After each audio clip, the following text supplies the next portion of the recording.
पत्रकार को निष्पक्ष होना चाहिए, लेकिन रवीश जी पर आरोप लगता है पत्रकार को विपक्ष में होना चाहिए।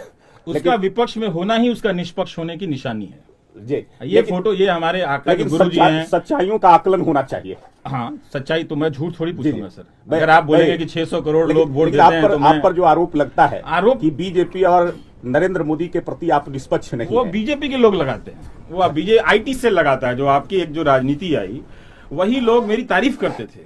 आपकी पार्टी के लोग 2014 तक क्यों तारीफ करते थे? इसका मतलब उस वक्त जो सरकार थी, जब मैं किसी एक स्थिति पर पहुंचा, न्यूज एंकर की स्थिति पर, हर कोई तो अब न्यूज एंकर नहीं बन जाता, लेकिन जो बना तो मैंने क्या किया। तो उस दौरान जब मैं उस वक्त की सरकार को क्वेश्चन कर रहा था, तो सब चले आते थे, सब आते थे, बड़े बड़े आदरणीय लोग आते थे। अचानक आप बहिष्कार क्यों करते हैं मेरा?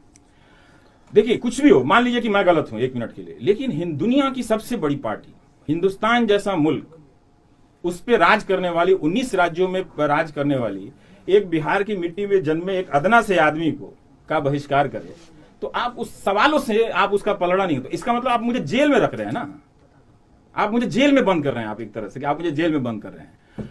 ये आपकी पार्टी की तरफ से, आईटी सेल की तरफ से खूब अभियान चलाया गया और अभी भी चलाया जाता। कभी मौलाना बना देना। क्या मुसलमान इस देश का नागरिक नहीं है कि नहीं है? क्या वो दूसरे दर्जे का नागरिक तो है। वो संवैधानिक अधिकार से वो तो बराबर का नागरिक है। तो अगर उसका सवाल मैंने उठाया, तो फिर वो अलग से क्यों देखा गया?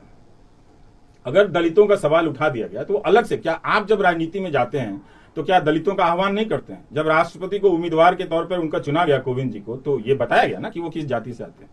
बताया तो गया था, अध्यक्ष जी ने ही बताया था अपने प्रेस कॉन्फ्रेंस में, तो बताया जाता। तो आप भी उसका सामंजस्य बनाते हैं। तो अगर 2 तरह की घटनाएं होती है, हर घटना में अपर कास्ट लोअर कास्ट नहीं होता है, लेकिन हिंदुस्तान में कुछ घटनाएं ऐसी होती हैं जो सिर्फ जाति की वजह से होती हैं। जैसे अगर दलित दूल्हे का अगर बारात निकल रहा हो और उसे गांव के एक अपर कास्ट के लोग मिलकर मार रहे हो, तो उसमें जाति है, वो अपराध नहीं है सिर्फ, ठीक।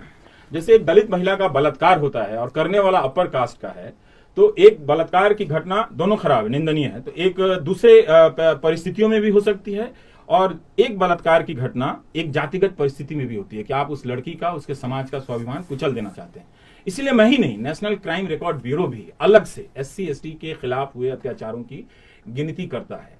इसीलिए अलग से OBC भी बना हुआ है, ताकि अलग अलग इन विविधताओं के भीतर सोशल डेमोग्राफिक और जो उसके पैमाने हैं कैसे बदल रहे हैं, उसका देखा जाना है।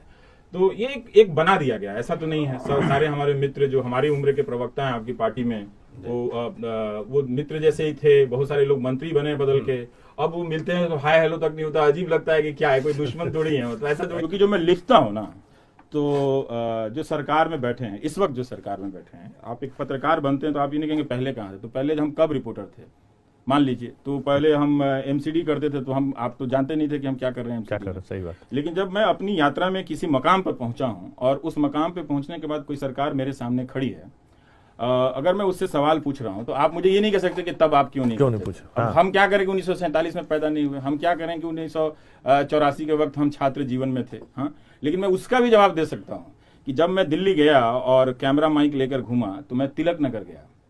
टेलीविजन में जब ये नया दौर आया, उसके पहले के लोग गए ही होंगे, जब ये चैनलों का नया दौर आया, तो वहाँ जाने वालों में से पहला मैं ही था। जो विधवा कॉलोनी है वहाँ पर जो बनाई गई है, उसकी स्थिति को देखा, उसको कवर किया था मैंने ही।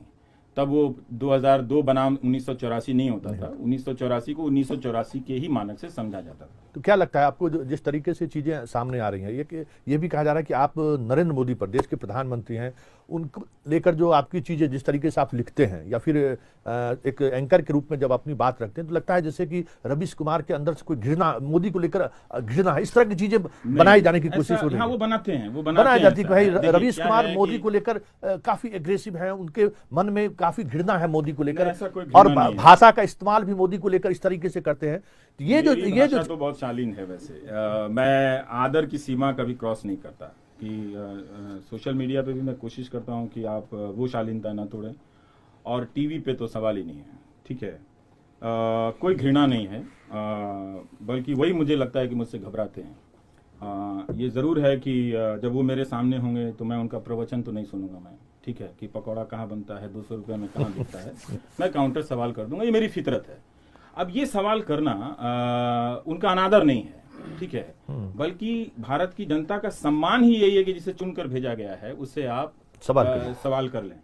लेकिन जरूर 2 प्रधानमंत्री तो नहीं है इस देश में, एक ही है, और वही शक्तिशाली हैं इस वक्त। सत्ता का सारा, आप किसी मंत्री को जानते हैं जो जिसका अलग कोई वजूद हो? नहीं है। तो अगर सत्ता का सारा केंद्रीकरण उनके हाथ में है तो जवाबदेही के सारे सवाल उनके पास जाएंगे, क्योंकि एक असंतुलन पैदा हुआ है। असंतुलन ये पैदा हुआ है कि 99% मीडिया इस वक्त भारत का वो घुटनों पे है। उसमें अगर कोई एक आदमी घुटने पे नहीं है तो आप उसको लगता है कि ये मोदी विरोधी है। तो विरोध कौन कर रहा है? मैं कर रहा हूं या बीजेपी मेरा विरोध कर रही है? तो बीजेपी से पूछना चाहिए कि भाई क्या वजह है? क्या आप मुझसे घृणा करते हैं या आपको सचमुच आपकी हालत खराब हो जाती है मेरे सामने आने में? ठीक, मुझे बात नहीं कहनी चाहिए, लेकिन क्या करें? 2 साल से अगर दुनिया की इतनी बड़ी पार्टी एक अकेले अदना से पत्रकार का बहिष्कार करे, कोई केंद्रीय मंत्री साहस नहीं जुटा सके, तो मैं अपने आप को क्या करूं? मैं तो ग्लानि में नहीं रखता भी हूं कि भाई आते नहीं है, आते तो अच्छा रहता। लेकिन जब आप सत्ता पे पहुंच के किसी आम नागरिक का बहिष्कार कर, मेरे पास तो कोई सत्ता नहीं है ना, मेरे पास कोई संरक्षण नहीं है। अगर आप मेरा बहिष्कार करते हैं तो घृणा आप मुझसे करते हैं, मैं आपसे नहीं करता हूं। हाँ, मैं अपनी तारीफ में जरूर कहूंगा कि हो सकता है कि आप मेरे सवाल का जवाब नहीं दे पाते हैं, आपको बेचैनी होती है। क्यों नहीं दे पाते हैं? आप 14 तक तो आप मुझे SMS करते थे, दिन रात मुझे कहते थे कि आप हफ्ते में तो एक दिन बुलाइए, आपके शो में आना बड़ी बात होती है। अचानक आप मेरा बहिष्कार करने लगते हैं। तो ये एक प्रधानमंत्री से सवाल करना इस वक्त सबसे बड़ा सम्मान है, उनका भी और भारत की जनता का लोकतंत्र में जो विश्वास है उसका सम्मान। क्योंकि इस वक्त प्रधानमंत्री से कोई सवाल नहीं कर रहा है, कोई पत्रकार जाता है सीधा घुटना पर रेंगते हुए जाता है, इससे प्रधानमंत्री की मर्यादा गिर जाती है।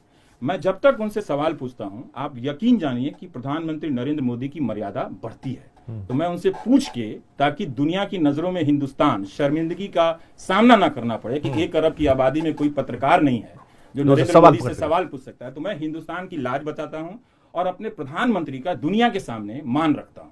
तो मैं उनसे नफरत नहीं करता, मैं उनकी इज्जत बढ़ाता हूं, ताकि इतिहास जब कोई लिखे तो नरेंद्र मोदी के सामने 0 ना लिखे, है ना, कोई 1 नंबर भी लिखे। 1 नंबर भी लिखे।